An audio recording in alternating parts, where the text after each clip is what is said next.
তোর বাড়ি কোথায়? বান্দাইখারা। বান্দাইখারা। এখানে কার সাথে আসছো? এখানে একা আছি।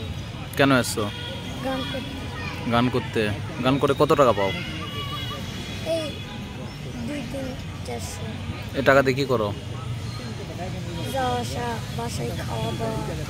বাসায় কে কে আছে? আব্বু আর আমি। আব্বু আর তুমি? আব্বু কি করে? আব্বু ভাঙড়েরই ব্যবসা করেছিল, এখন অসুস্থ। এখন অসুস্থ। গান শিখছো কোথায়? বান্দাইখারা। আর এটা বাজানো শিখছো কোথায়? একতারা? এটা বাজানো শিখেছি যে গান শিখেছি কুষ্টিয়া, এটাও বাজানো শিখেছি কুষ্টিয়া। কুষ্টিয়া ছিলা তুমি? তোমার বয়স কত এখন? 10 বছর। তুমি নিজেও তো অসুস্থ। অসুস্থ না? কষ্ট হয় না? কষ্ট হয় না? বড় হয়ে কি হতে চাও?